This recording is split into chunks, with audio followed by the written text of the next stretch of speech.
Hi, it's Daphne. Welcome back to my channel. In today's video, I'm going to be showing you all the books I plan to unhaul from my physical library. Alright, so I'm going to break up these books into two sections. So the first section are books that I just plan on giving away for free, whether that's leaving them in a little free library or leaving them out in my apartment complex for somebody to just pick up if they want it. Then the other section of books I have here are books I hope to sell. The first book I'm going to talk about is Wicked Wallflower by Sarah McLean. This is a historical romance book, the first book in a series, the Bare Knuckle Bastards series. It has a step back on it. I don't particularly love this cover, and I thought the book was all right. If I remember correctly, I think I gave it 3 stars. It's very plot heavy, and I just wasn't vibing with like the romance that much. It's like satisfactory enough, but I just didn't vibe with the writing either. So I don't feel the need to keep this physical copy because I don't plan on getting physical copies of the other books in the series. They do have them at my library, so I might just get them on my Kindle from the library if I feel like continuing.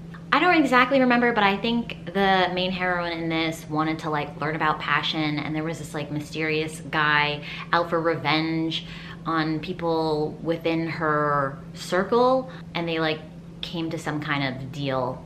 I don't really remember exactly.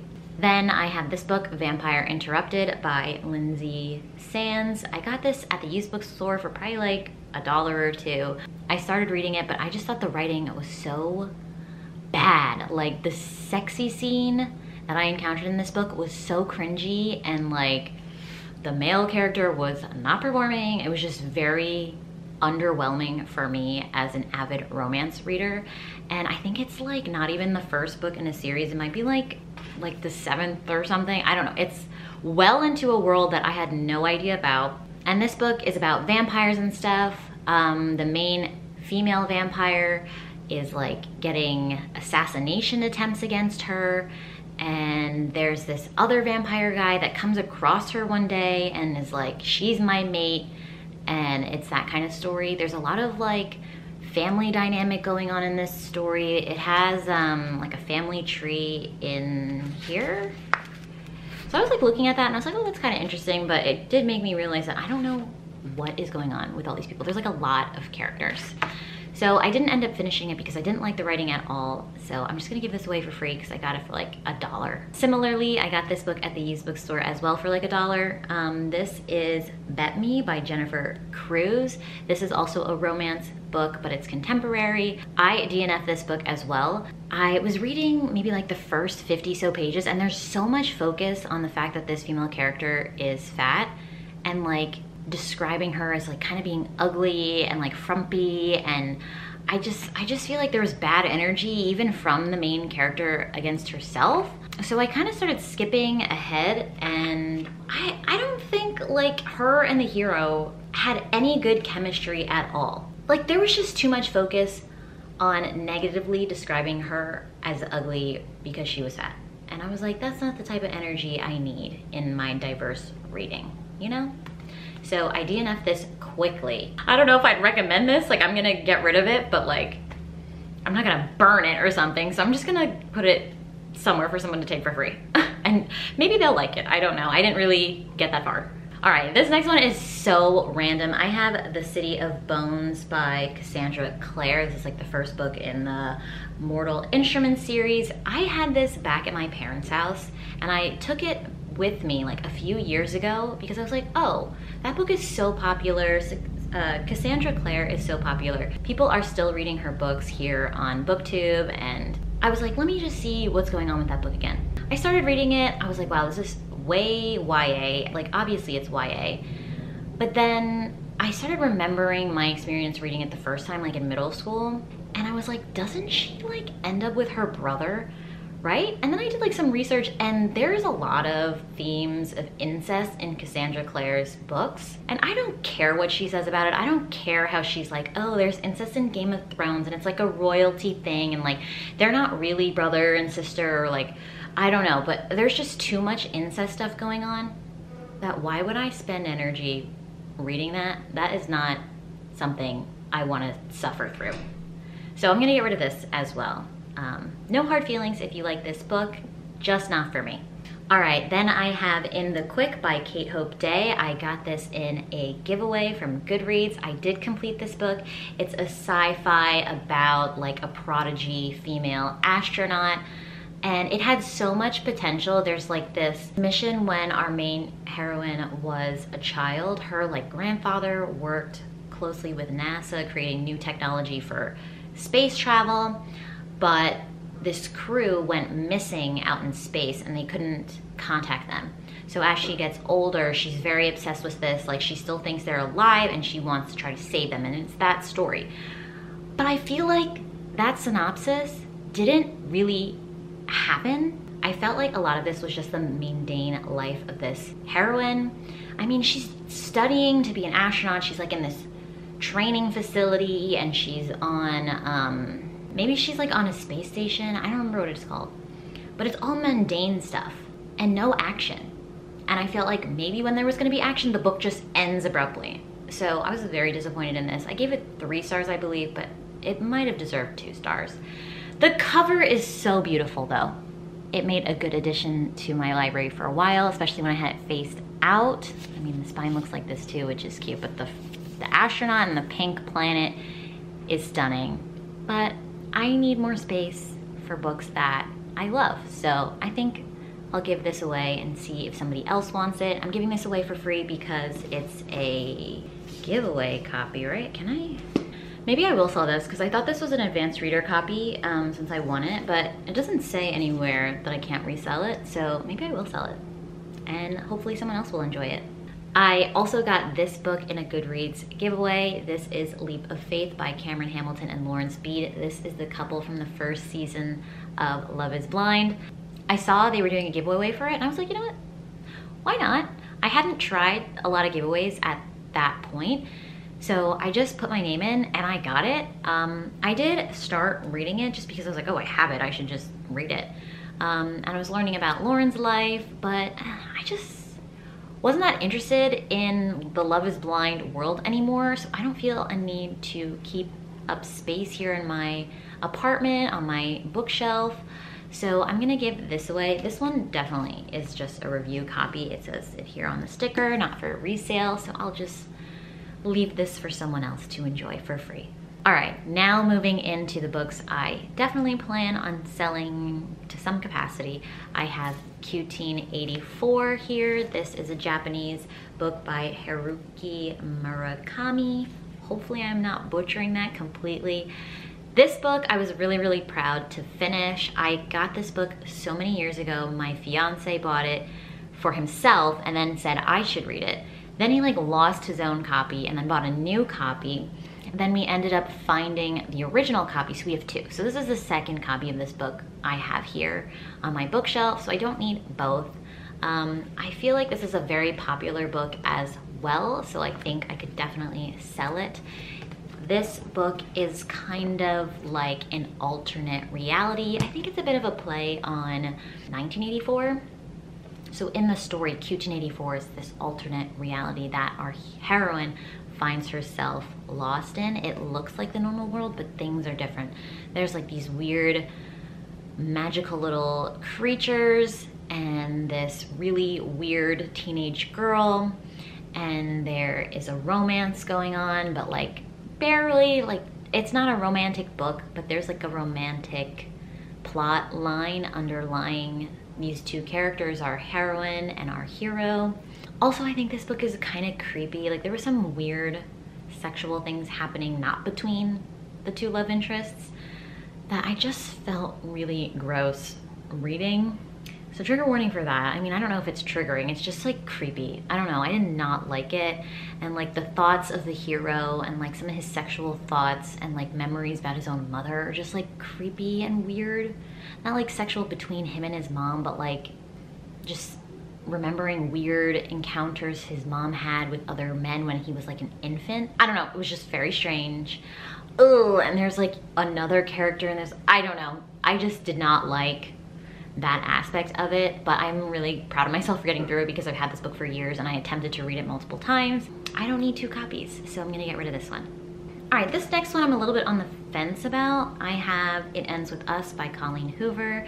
This is very popular. I doubt I have to explain what it's about, but it's a contemporary romance. It has a bit of a love triangle going on. And yeah, it's a very popular book. I just bought this like on a whim. I was just browsing through Barnes & Noble, feeling like the main character, and I decided to give Colleen Hoover a try. Why I didn't just borrow it from the library, I don't know. I just wanted to buy something apparently. I didn't hate it. I gave it 4 stars, but I don't need it. It's not like a favorite. And I think there's somebody out there that would really appreciate getting a good deal on it if I were to sell it.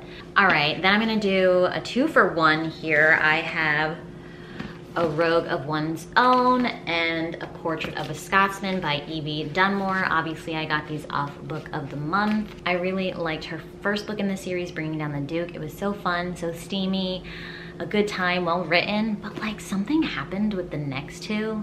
So I read this one about a year or 2 ago, the second one, and I kind of hated it. I just think the writing kind of fell off.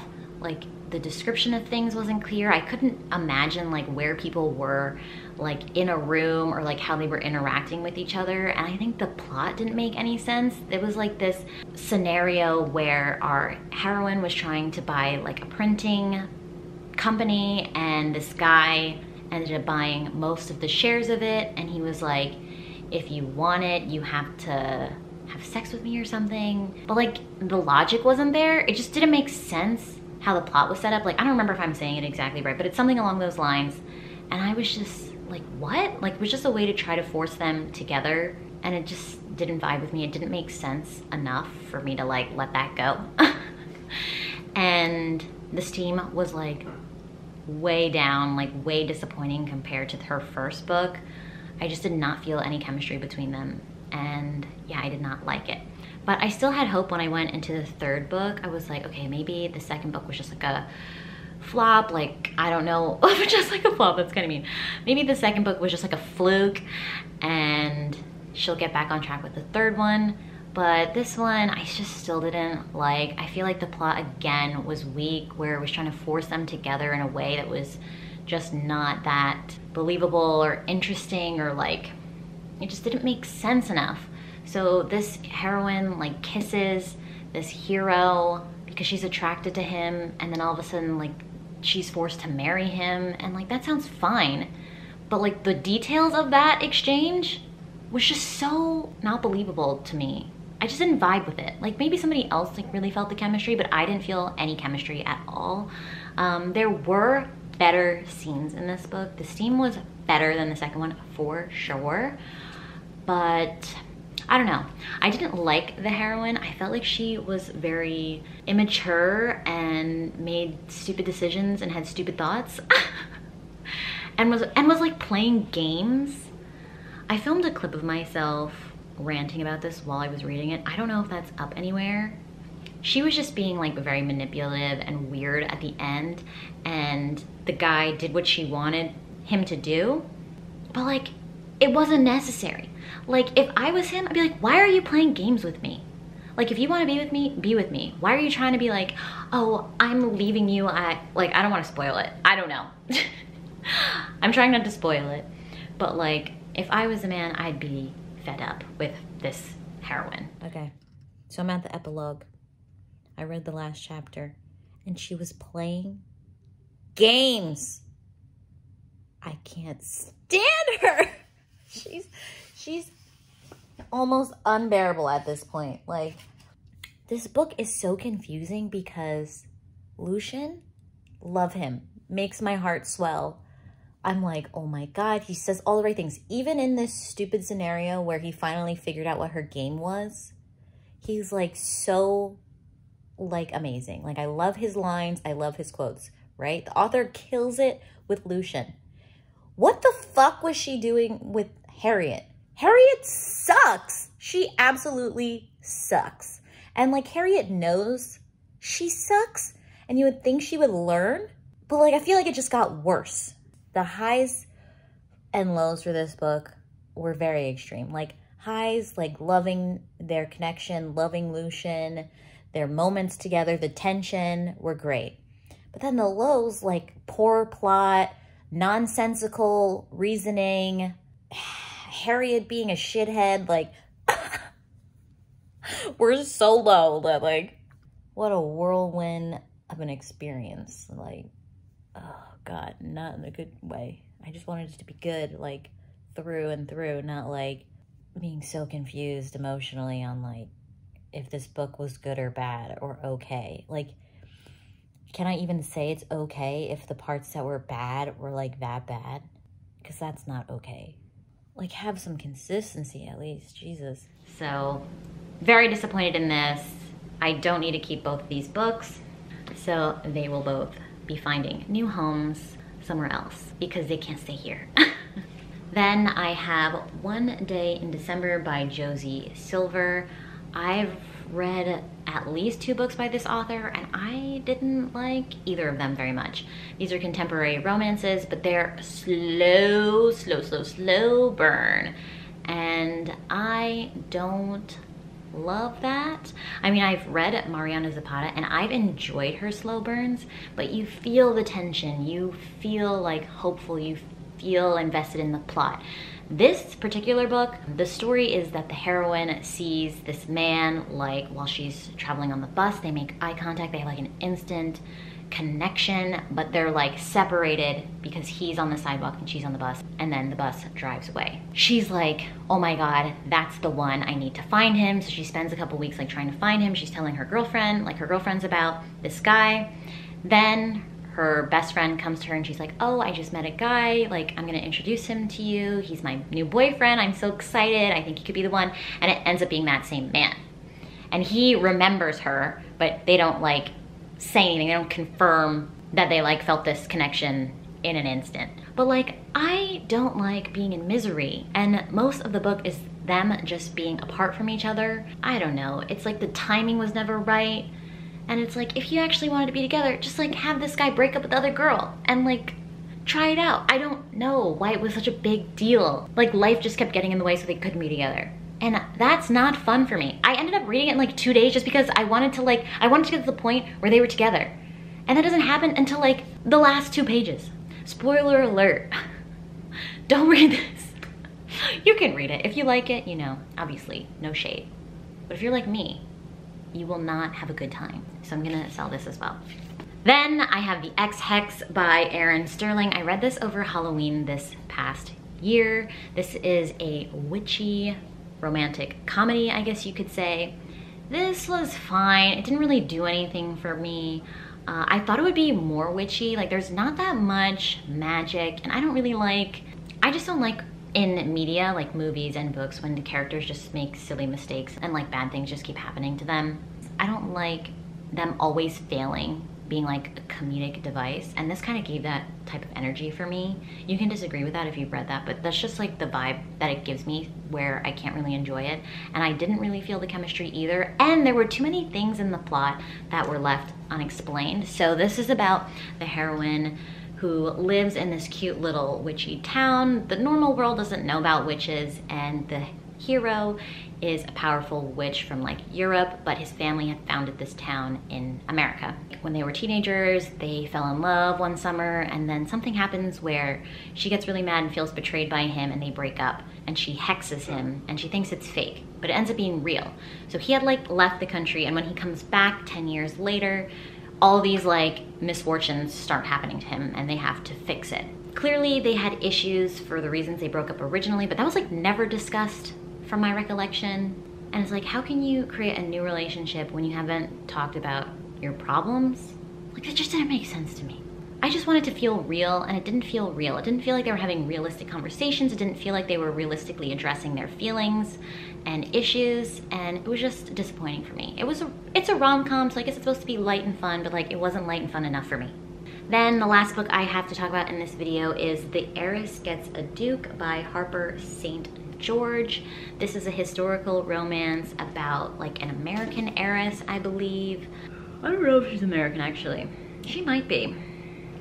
Whatever, she's an heiress, and I think she's like new money, and her family's trying to marry her off to like a person with status. And she falls in love with some guy that she thinks is wrong for her or whatever. It was fine. I think I gave it 3 stars. It wasn't anything spectacular. I don't think the steam was particularly like my level of steam, you know. But it was cute enough. But I think I decided that I'm not gonna continue to purchase romance books from Book of the Month. Romance books are my favorite genre, but I can just much more easily consume them from the library or from Kindle Unlimited. I also enjoy reading romance novels more on my Kindle these days, so it doesn't make sense for me to collect physical copies of them. And honestly, I just don't have a good track record with romances from Book of the Month. As you've seen, a lot of those books that I plan on selling are romances from Book of the Month. So I have to be like really intrigued by the plot if I'm going to do that again, but just your average run-of-the-mill romance, I'm gonna pass and save my coin and just acquire them through the library and Kindle Unlimited. There's just so many books I want to get to, and I think that's a better strategy for me. All right, so those are all the books I plan on unhauling. I hope you enjoyed this video. If you did, please give it a thumbs up and subscribe down below if you haven't already, and I'll catch you in another video. Bye!